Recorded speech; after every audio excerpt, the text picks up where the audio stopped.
Hola, ¿qué tal? Bienvenidos a una nueva pequeña clase de inglés. En los tiempos que corren, creemos que compartir estas píldoras formativas y compartir conocimiento, yo creo que viene muy bien, ¿no? Hay que seguir formándose. Muy bien, la clase de hoy va a estar centrada en preposiciones en inglés, es decir, aquellas preposiciones que van al final de oraciones. Queríamos agradecer a Lola que nos escribió en Facebook pues, para pedirnos una explicación de este tema y, bueno, Lola, esperamos podértela solucionar con lo que te vamos a contar a continuación, ¿de acuerdo? Muy bien, venga, vamos allá, vamos a empezar. Fijaros, quería comentaros al principio de todo que el español es una lengua realmente en la que nunca terminamos las oraciones con preposiciones, pero sí es cierto que nos las encontramos con verbos como alegrarse de, arrepentirse de, acostumbrarse a, acudir a, es decir, acompañar al verbo pues para gramaticalmente tenga sentido y bueno, pues lo digamos bien, ¿no? El inglés, sin embargo, es muy diferente. Es una lengua germánica en el que el uso de las preposiciones pues es mucho más flexible. De hecho, hay muchas oraciones que regularmente terminan en preposición. De hecho, las oraciones que terminan con preposiciones suenan muchísimo más naturales, ¿vale?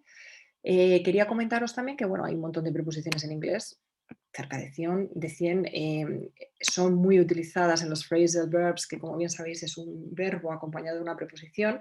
También hay verbos que no son phrasal verbs y que llevan esa preposición, como live with, listen to, talk about, lo mismo que nosotros hemos visto en la parte de arriba en el español, ¿verdad? Quería comentaros también que las reglas gramaticales tradicionales dicen y decían que no debemos poner una preposición al final de una oración, pero sí es cierto que, bueno, que a lo largo de los años y de los siglos esto ha ido cambiando y es muy habitual en contextos informales, ¿de acuerdo? Aquí tenéis un par de ejemplos de decir lo mismo de dos formas diferentes, bien para un contexto informal o bien para un contexto formal, ¿de acuerdo? Por ejemplo, she was someone to whom he could talk. Si estamos en un contexto formal, es decir, en un email, en una conversación más formal de universidad, en una clase más formal o estamos en un ensayo, no vamos a utilizar las preposiciones al final de las oraciones. Sin embargo, si estamos en un contexto más informal, todo lo contrario, suena más natural, más normal y decir lo mismo sería she was someone who he could talk to, ¿no? Ella era alguien con quien él podía hablar. Entonces, esto sí es importante, ¿no? Por lo tanto, si estás escribiendo un trabajo de investigación o presentando una propuesta comercial o quieres sonar muy formal, evita terminar las frases con preposiciones. ¿De acuerdo? Venga, muy bien. Ahora voy a explicaros a continuación los 7 usos principales con los que en el inglés se utilizan las preposiciones al final de frase, ¿vale? De oración. El primero de todos es en las expresiones informales, ¿de acuerdo? Os he puesto aquí dos ejemplos de dos expresiones formales. Five puppies are almost too many to put up with. Sabéis que es aguantar, ¿no? Put up with. Es como 5 cachorritos son como demasiado para aguantar, ¿no? Son muy inquietos, entonces es demasiado. Una expresión informal, ¿no? Cuando estás en un contexto informal, ¿no? A good plate of spaghetti should not be so hard to come by, ¿no? Un buen plato de espaguetis no debería de ser tan difícil, ¿no? De conseguir come by. Entonces, digamos que el primer uso es estar en ese contexto informal, ¿de acuerdo? Muy bien, ¿cuál sería el segundo? Pasamos a las interrogaciones. Aquí es muy común, ¿vale? Utilizarlas. Las preposiciones las utilizamos cuando preguntamos con una preposición al principio. Fijaros en español. En español, cuando hago este tipo de preguntas, ¿a quién se lo compraste? Esta preposición nuestra, que va al inicio de la pregunta, en inglés lo colocamos al final, es decir, who did buy it to? ¿A quién se lo compraste? También utilizamos la preposición al final de una interrogación cuando preguntamos en una preposición al principio. Me refiero en español, ¿no? Por ejemplo, puedo empezar una pregunta diciendo, ¿qué estás mirando? What are you looking at? Esa preposición va al final. Si os dais cuenta, en el fondo es que el verbo me pide esa preposición, pero bueno, termino la frase de esta forma.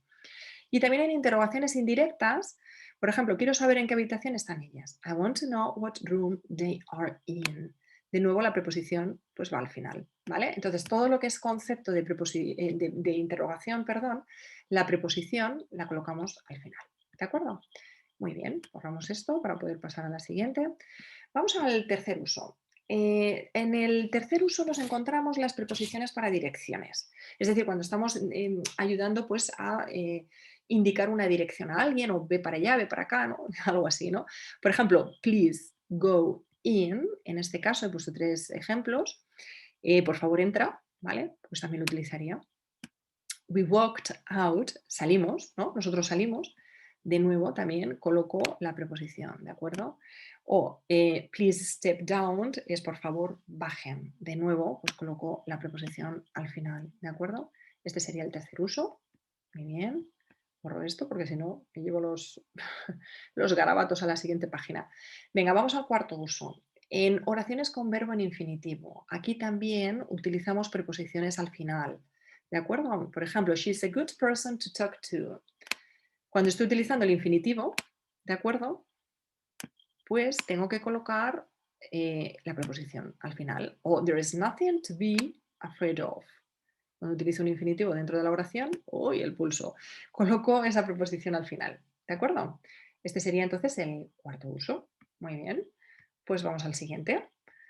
En el quinto, phrasal verbs, ya lo hemos mencionado. La cantidad de phrasal verbs que hay, os he puesto aquí unos ejemplos. Por ejemplo, I woke up when my alarm went off.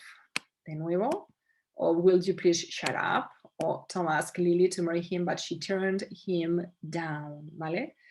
En estos casos, con los phrasal verbs, ya sabéis que es muy común terminar la frase con el phrasal verb y la preposición al final, por supuesto, porque hace falta. Pues me desperté cuando sonó mi alarma, ¿quieres callarte por favor? O Tom le pidió a Lily que se casara con él, pero ella lo rechazó. Muy bien, continuamos. El sexto uso es para descripciones, es decir, cuando describimos un objeto para decir cómo es su uso, por ejemplo, a pair of scissors is something you cut paper with, o a pen is something you write with. ¿Vale? Cuando hacemos una descripción de algo, ¿no? Las tijeras es algo con lo que tú cortas papel o un boli es algo con lo que tú escribes, ¿no? Cuando hacemos este tipo de descripciones también utilizamos la preposición al final. Fantástico. Muy bien. Séptimo uso y último, idioms, colloquialisms. En todo lo que son los coloquialismos, en los idioms, utilizamos, por supuesto, también la preposición al final. Aquí os he puesto algún ejemplo. What did you do that for? ¿Por qué hiciste eso? En este caso, la preposición también, pues al final. Bueno, específicamente en este caso es una pregunta también, ¿no? Siguiente, let your sister come along. Deja que tu hermana venga. De nuevo, coloco la preposición, ¿no? Thanks for stopping by. Esta la utilizamos mucho. Gracias por venir. Thanks for stopping by. O the decorations are all set up, ¿no? También lo utilizamos, ¿no? Y la decoración está preparada. O Tucker needs to calm down. Necesita calmarse. To calm down. Fijaros que aquí, por ejemplo, en este caso también es un infinitivo, que es lo que comentábamos antes. Con lo cual, pues bueno, estos son todos los usos de las preposiciones al final de oraciones. Esperamos que os haya quedado un poquito claro y si tenéis alguna pregunta o queréis pedirme el material que he utilizado en este vídeo, escribidme, por Dios, siempre que queráis, bien en Facebook o bien a través de nuestro canal English for You en YouTube, ¿vale? O mandadme un mensaje si queréis a dukeglobalteaching@gmail.com. Muchísimas gracias por vuestra atención y nos vemos en la próxima clase. Bye bye.